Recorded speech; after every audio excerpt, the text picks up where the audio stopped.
Assalamualaikum warahmatullahi wabarakatuh.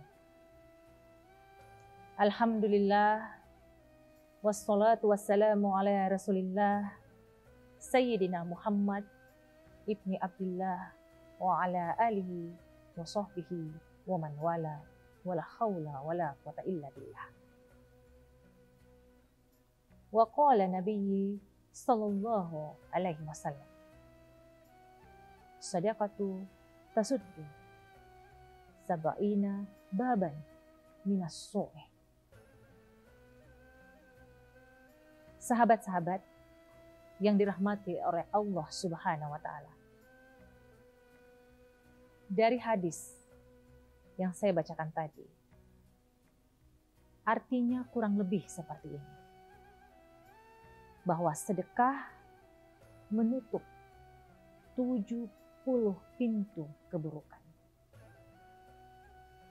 Dari sejumlah ayat yang ada dalam Al-Quran dan beberapa hadis yang mengulas tentang sedekah, di sana jelas tersurat bahwa sedekah ini adalah amalan yang baik dan sangat disukai oleh Allah Subhanahu wa Ta'ala. Sahabat,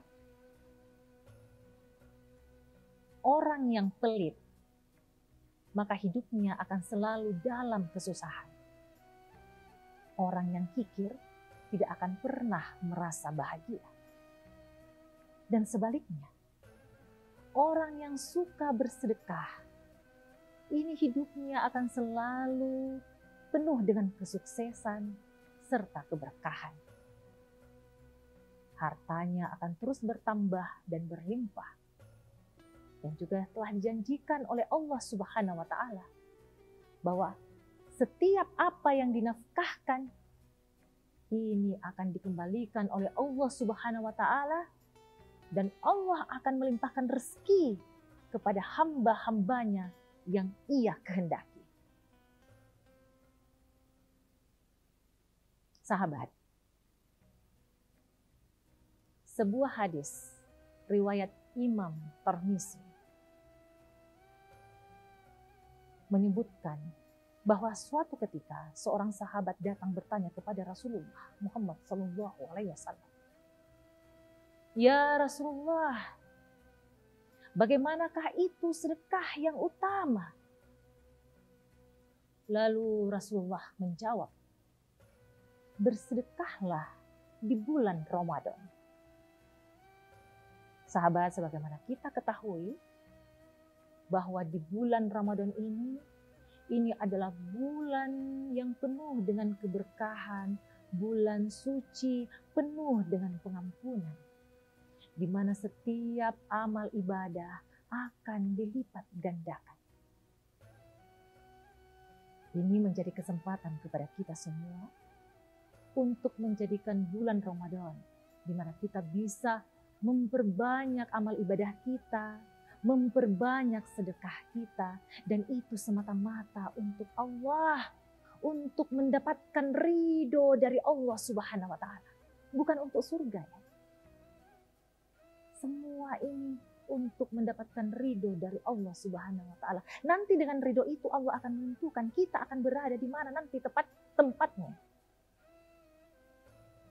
Bukankah ini sudah dipastikan, sahabat-sahabat sekalian, bahwa ibadah kita, hidup kita, mati kita itu semuanya hanya untuk Allah Subhanahu wa Ta'ala. Inna sholati wa nusuki wa mahyaya wa mamati lillahi rabbil alamin.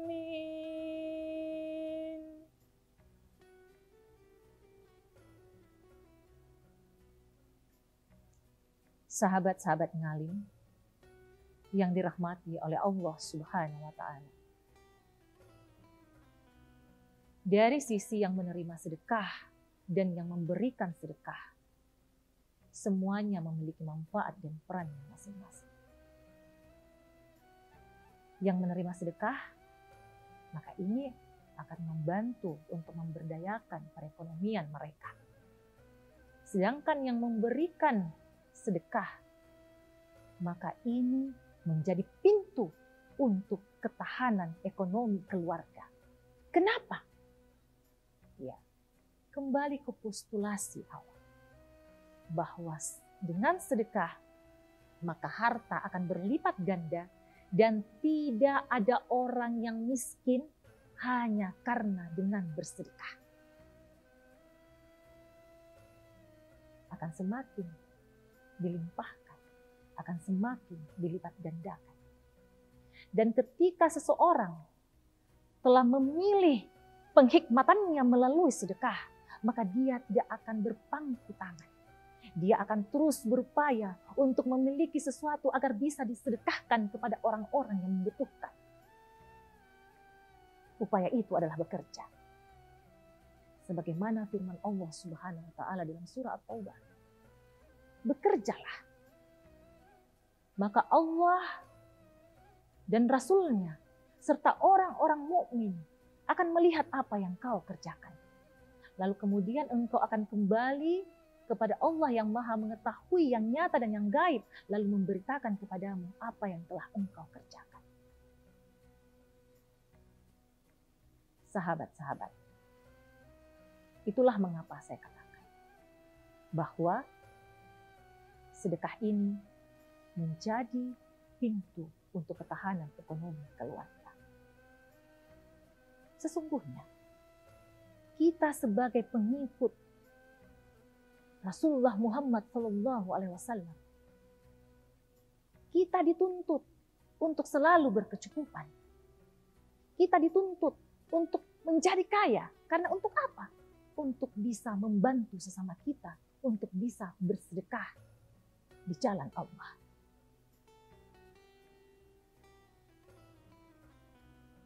Pastinya bahwa manfaat sedekah ini tidak hanya dilihat dari sisi ekonomi dan sosial, tapi juga dengan spiritual. Sesungguhnya Rasulullah mengajarkan kita untuk tidak boleh iri. Karena ini adalah penyakit hati. Tapi kemudian Rasulullah dalam hadisnya mengatakan bahwa kita boleh iri kepada dua golongan. Siapakah mereka? Golongan pertama adalah orang yang diberikan Al-Quran oleh Allah, lalu kemudian ia mengamalkannya siang dan malam. Dan golongan yang kedua adalah orang yang dikaruniai harta oleh Allah Subhanahu wa taala dan ia menginfakkannya di jalan kebaikan siang dan malam. Sahabat-sahabat, semoga dengan sedekah maka perekonomian bangsa kita yang sempat mengalami kontraksi akibat pandemi COVID-19 ini dapat pulih kembali. Dan semoga dengan jalan sedekah kita semua senantiasa mendapatkan ridho Allah Subhanahu wa taala. Wallahu muwaffiq ila aqwamit thoriq. Wassalamualaikum warahmatullahi wabarakatuh.